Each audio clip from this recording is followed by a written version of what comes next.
Hello, my friends. You see what is happening? There is Zelensky, a president of Ukraine, who went to Sweden today, and there is the Swedish Prime Minister on his left. And behind there is a well-recognized Gripen Fighter Jet.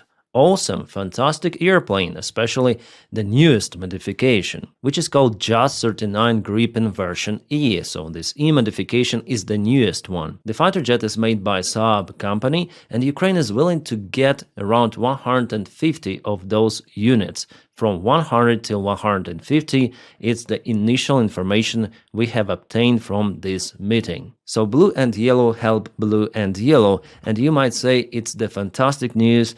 I agree with you, it's awesome, but there is always a big but. So at first it's the initial document that was signed, so it's just the very beginning of this entire very long process for Ukraine to obtain those fighter jets. They cannot respawn them just like that from their factories and present to Ukraine.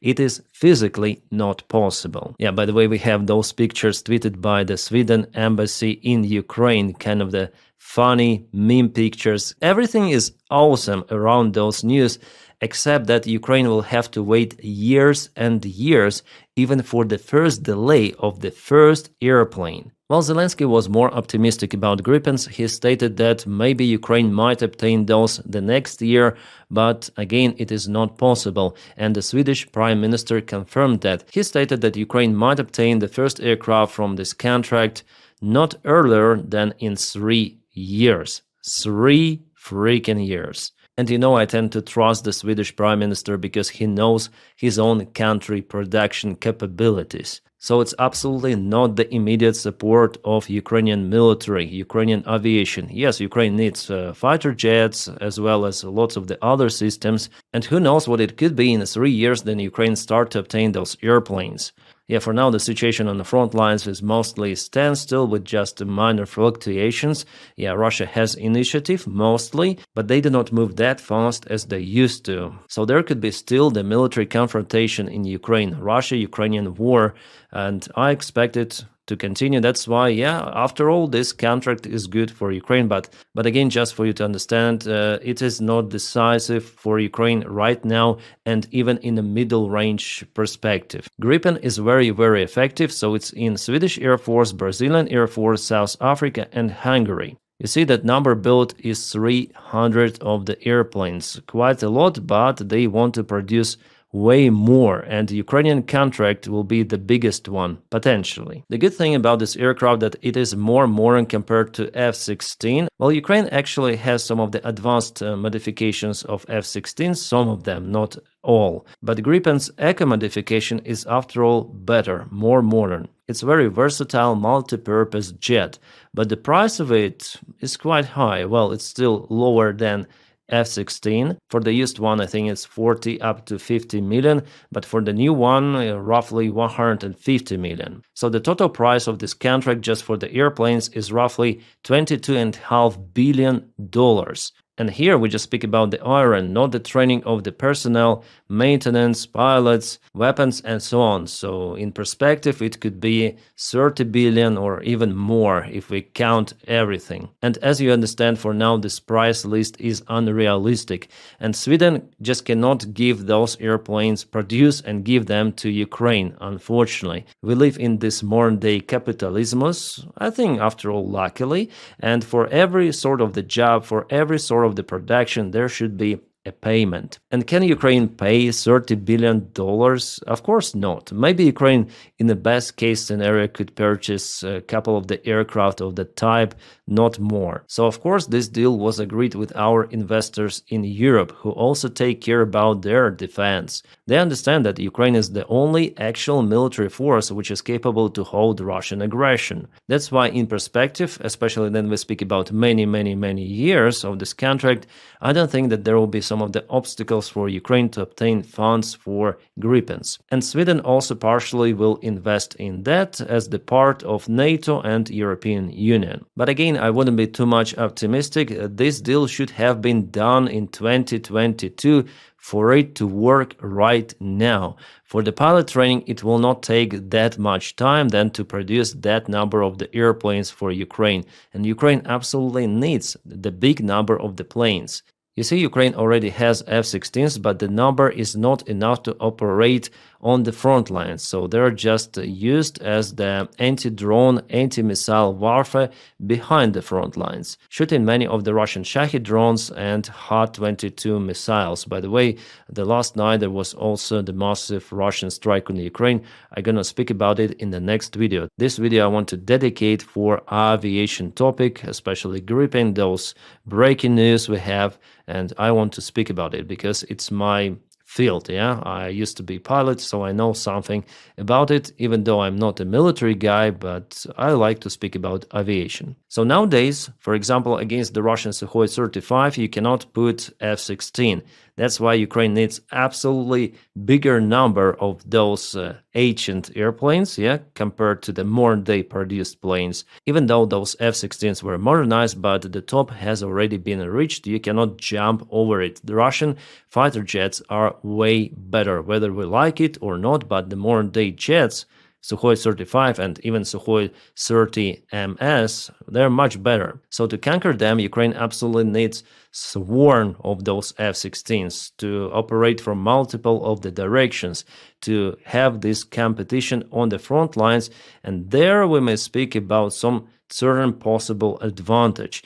But against the Russian army that has lots of those airplanes, Ukraine also needs hundreds of F-16s, for example. So the only immediate solution for Ukraine to try to reach this air superiority on the front lines is to obtain a bunch of F-16s. Who has those? The United States of America. And does Donald Trump want to give those to Ukraine? Absolutely not. There is no talks about it. United States actually sent some of the F-16s to Ukraine, but they're not flyable. The Pentagon sent some of the airplanes just for the spare part usage. Nothing more, nothing less. Ukraine even used those as monuments in some of the museums. That's it. Because from some of the airplanes it was not possible to take any sort of the gear. Well, Europe has just a limited number of F-16s and they send those to Ukraine only after they receive F-35s. And for example, Belgium has obtained F-35s, but they will only transfer their F-16s to Ukraine as promised and agreed before, once its new F-35s are fully operational. So they obtain those jets, but they look at them and they fly them, they try to think how to make them more effectively, and since they do that stuff, Ukraine is not obtaining crucially needed F-16s. So the first 3 F-35s have already arrived, but it will take about a year to a year and a half to bring them into full service, and only after that, yeah, it's very, very slow.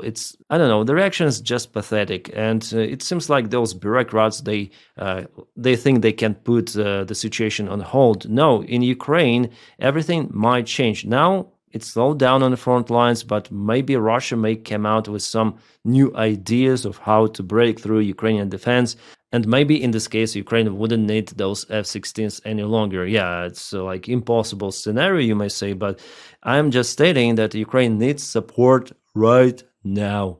But this year, Ukraine obtained less support than the previous one, and it's crazy. Just imagine, transferring the existing airplanes will take 1 year or 1 year and a half. And with Gripen contract, we're not speaking about the actual airplanes. They do not exist, they will be produced. So how much time it might take for Ukraine to obtain all of 100 or 150, no one may predict. Yeah, unfortunately, guys, the situation is like that, and Ukraine has to rely even on the Soviet park of the airplanes MiG-29, Sukhoi 27. They're very effective, actually, and Ukraine is using those on the front lines to launch some of the gliding bombs. This freaking A-10 that I have it because it's one of my favorite airplanes, if not the most favorite from all of the military aviation. United States already announced that they're gonna scrap it the next year, so why not to send those to Ukraine? Because Ukraine continue to use Sukhoi 25. It's also the attack airplane. This one is attack airplane. It may drop gliding bombs. It may fly very low. Some people say, oh, you cannot use A-10 without air superiority. No, you can use it, and Ukraine already proved it. Russians are also not using their aviation deep inside the Ukrainian territory. So actually on the front lines, this could be a very, very effective tool if Ukraine obtains those massively. But no, let's send them to the desert in Arizona together with F-16s. and let them rust there under the heat. That's the strange reality we live in. Yes, guys, sorry to disappoint you. I really like the contract that was signed today in Sweden, the initial part of it. We'll see how it goes.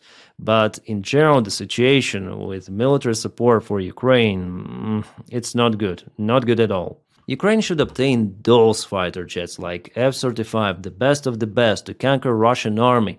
Seems like democracies still do not understand what is happening out there in Ukraine. It's not a regional war. It is a war between autocracies and democracies. Well, with Donald Trump, it is understandable. He will never supply those fighter jets to Ukraine, not even F-16s. But there are lots of the other options for different airplane types. Yeah, this is the very, very beautiful airplane. And one more factor that with Gripen Ukraine will obtain one more separate aircraft type that requires different infrastructure for maintenance, for training, for everything.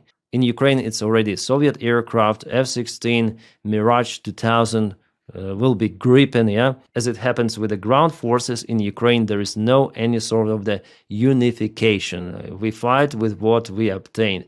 Well, I think in the current variant, it's also okay. But of course, it leads to more money which are spent to organize all of that unique infrastructure for every branch of the vehicle, air vehicle, ground vehicle in Ukrainian army. I hope you understand that, yeah?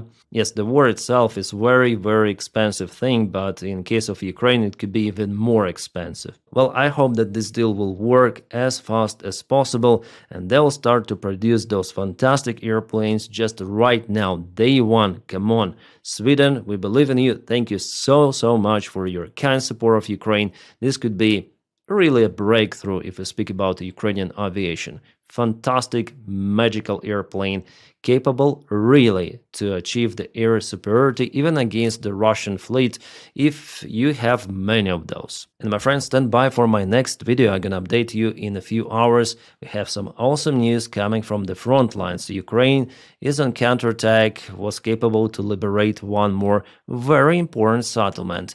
And if you want to support this channel, my job, which is pretty much not possible without your support, please follow me on Patreon. The link for it is in the video description below, or on membership of this YouTube channel. Click follow to support the job if you are able to, if you wish to. And I wish you all a peaceful sky wherever you are, and have a great time.